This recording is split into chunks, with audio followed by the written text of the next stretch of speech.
things are heating up in this, the second race of the playoffs. Up front, Kyle Busch, Kyle Larson making up row one. Green flag is in the air on race 2 of the playoffs.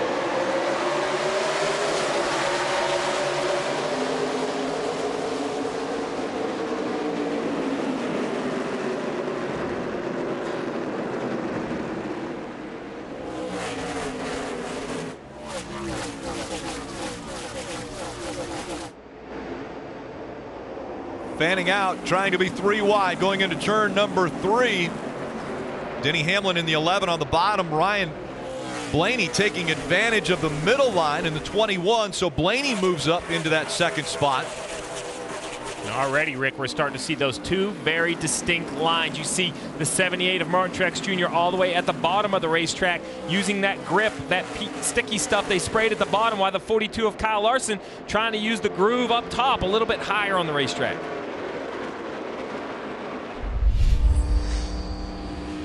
The battle for the lead has continued, and it is entertaining right here watching Martin Truex Jr. try to find a way around the 18 of Kyle Busch.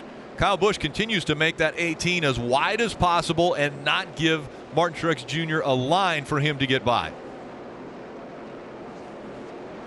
See the battle for 5th on the right side. Eric Jones trying to take the spot away from the 11 as once again Martin Truex Jr. dives to the inside, and now he'll take away the lead. Yeah, Busch missed the middle of the corner. He drove into turn 3 and got out of the top groove. Ended up in the debris and just had to slow down. So just a little bit too much effort from Kyle Busch right there, trying to carry too much speed. Martin Truex Jr. took advantage of it.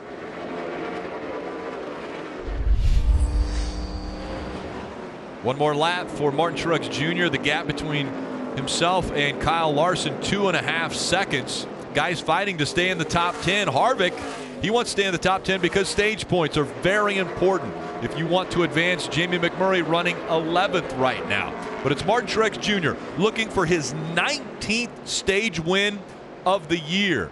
He has dominated. For the 19th time this season, stage winner. And there you have it. Martin Truex Jr., his 19th stage win, and that definitely helps him out as he moves into the round of 12. Those stage points continue to add up.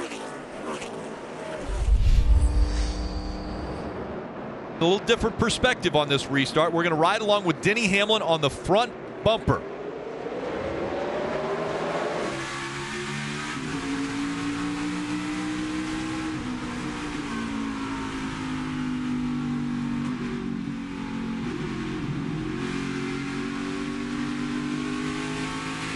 All the way down using the apron right there in the exit of turn 1. But look, he's losing time to the cars on the outside. Now down into turn 3.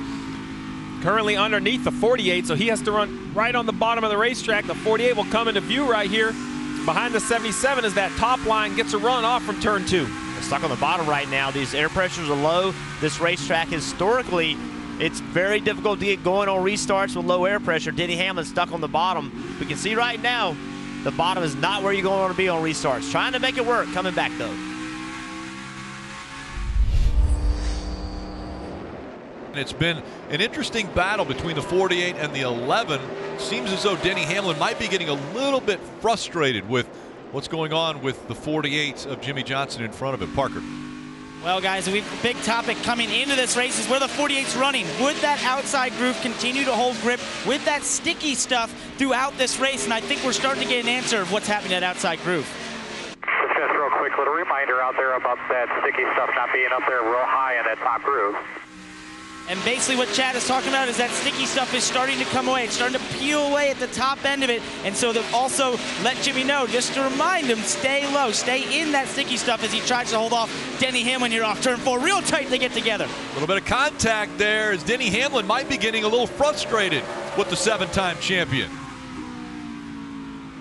I mean, it's just a combination of Jimmy Johnson trying to turn down the hill, trying to find that grip, and Denny Hamlin trying to go up the hill to find that grip. Jimmy Johnson's not going to give him the spot. Door to door once again as these two continue to fight for the 7th position. And there's 11 again, all the way on the very bottom of the racetrack, trying to find that grip. Up into the 48, almost touched Marty. And Jeff, Denny getting frustrated behind the wheel, as Rick has mentioned. Take a listen on the radio. Here's what Denny had to say to Mr. Johnson.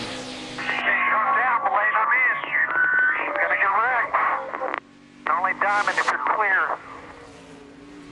And there you go, Denny finally getting by that 48, but it was a frustrating few laps. And Jeff, this can be a frustrating racetrack, can it? Because there's just enough racetrack where the guy on the outside can make it frustrating for the guy on the inside.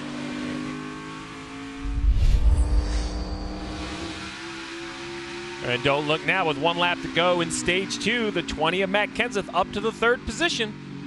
150 laps in that final stage. The 20 will need to be dealt with. He is going to be it, and we have a wreck on the backstretch. 4 car in trouble. Here's Kevin Harvick. Everyone trying to stop, but there's contact. The 41 gets into him. He couldn't see. Also piling into them. The 78's in it as well. The 78, 88 is backwards on the backstretch as well. They were sideways as the 4 was sliding sideways. Now there's more contact made as the 78 and the 88 trying to get going the right direction. On the last lap of the stage, the 78, Martin Truex Jr. gets caught up in it.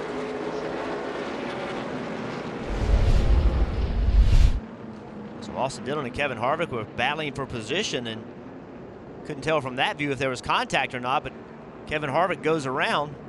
And you see the smoke, as you mentioned, Rick, basically blinding on the backstretch. None of these cars can see as they come through. A couple cars already into the wall. Probably couldn't even see the wall through all that smoke. And Kevin Harvick was wide open in the gas, trying to spin those rear tires to keep from going all the way around and make contact with the wall, and that's why there was so much smoke. And so the 33 got in the back of the 78.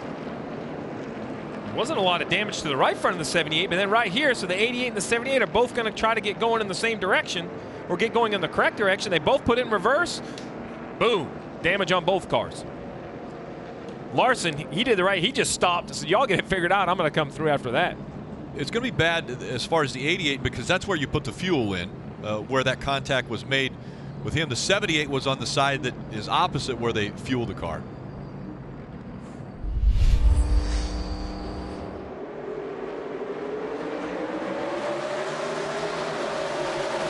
Not a good restart for the 20 car on the bottom lane.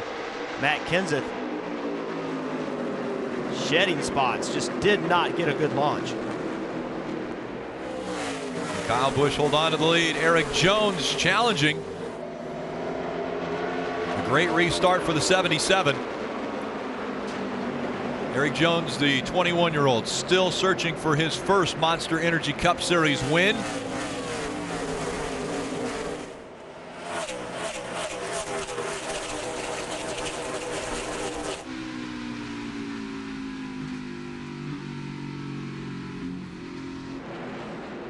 A lot of congestion through 1 and 2. Johnson on the outside of Larson. Top 5 now for Jimmy Johnson. Kyle Larson running in the 5th position. Johnson is 4th.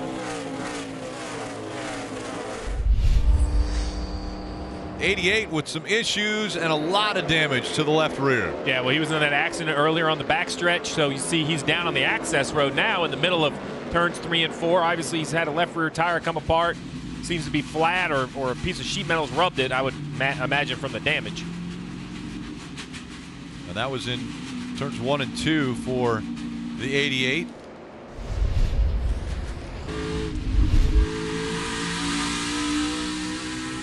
You working the bottom here with a run. Get real low, real low, real low. Bunch up coming here. Stay real low. Yeah, flat. Looks like a left front tire. I thought it was a left rear because that's where the smoke and the damage was, but it seems like it was a left front tire on the '88. Obviously felt it on the straightaway and just moved out of the way.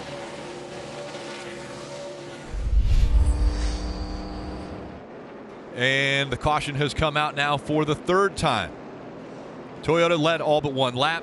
Harvick and Kurt Busch out of the race because of that crash on lap 150, and we're seeing debris on the racetrack. So the caution has come out. Debris on the racetrack now. With this caution, everyone can come to pit road and they can all make it from here as far as fuel goes. And the free pass will go to the 3 of Austin Dillon, one of the playoff contenders. This perhaps could be the last restart of the race. We don't know. With 76 to go, the give and take is over. Final 75 laps of the race.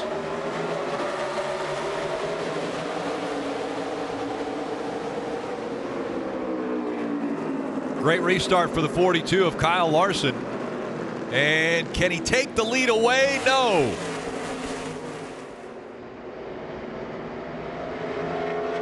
Kenseth able to move up to third in front of Eric Jones.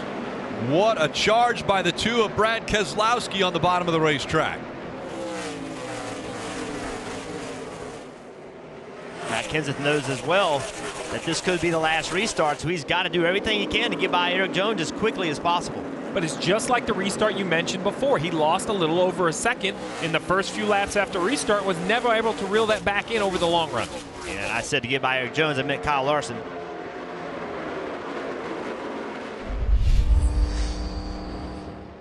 And the 5 of Casey Kane slow and now stopping on the racetrack. And in doing that, Caution, be ready, guys. You're good here, you're good here. Come on, come on, come on. he's trying to get onto pit road. He dives onto pit road, and the caution comes out. He was running 13th. Parker. Guys, it sounds like it's a flat tire on the 5 car. He was trying to get down and just couldn't get across traffic there until the caution came out. But he had slowed down trying to get on pit lanes. We see him coming to the pits here. They're going to change the right side tires right now. There's no pulling any damage out. They're checking the left rear or the right rear there right now to see something, but obviously they're going to get that tire on and go around the left side. But some sort of tire issue for the 5 right now. I'm not sure if it's only a tire, Parker. As he was coming down pit road, he was weaving the car back and forth, and the right rear tire looked like it moved forward and rearward in the wheel well.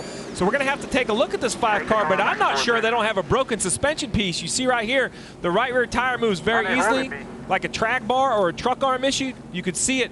It should definitely not move that easy inside the wheel well. You could tell that it's not a flat tire. They're underneath the car looking at it. This is exactly what the 5 of Casey Kane did not need, having a pretty solid day inside the top 15. See him shaking the car back and forth. That looks like a rear suspension failure to me, Rick. How about the front row? We have Kyle Busch, Martin Truex Jr. Remember, Martin Truex Jr. is only on 2 tires. I actually think the 42 of Kyle Larson starting in the outside row might be an advantage right here, Rick. 23 laps to go. Here comes Kyle Larson.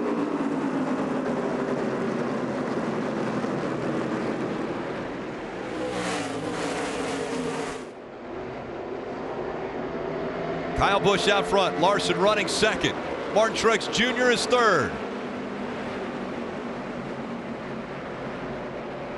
It's going to be so easy for the 18 as he enters in that 3rd lane to just overrun that grip strip a little bit, Jeff. If he puts those right side tires off that grip, he'll easily get passed by the 42. He just cannot overdrive it.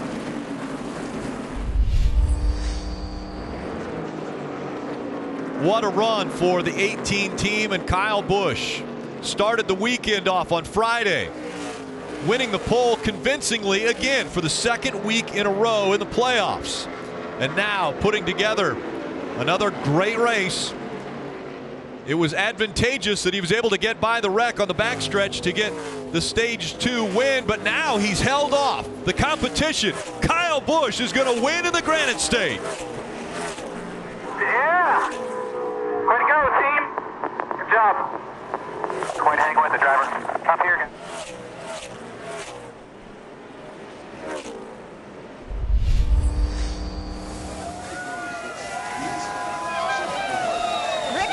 Before, but it's been a couple years. New Hampshire's victory lane. But it is the first time Kyle Busch has ever advanced with a win in the playoffs. The last time you were a playoff driver and won a playoff race, it was the championship. So this is something new. We always, when you win so much, we have to look for new things. That sense of relief is new. It is, and it's just a testament to this team and everybody at Joe Gibbs Racing. I mean, it's fun to drive these Toyota Camrys. We know how fast they are, and you know, it's a great opportunity for us to put them in victory lane when we can. So I can't say enough about M&M's and M&M's Caramel, of course Interstate Batteries, Toyota, NOS Energy Drink, and Cessna, DVX sunglasses, Snickers, Skittles, all of our partners. It's just it's an awesome day for us, and we always want to say that we're remembering those that we've lost before us, and Ted Christopher, who passed this week. Obviously our thoughts and prayers are with his family, and of course certainly want to say thanks to the fans and what they all mean to this New England area and being able to come out and support this track.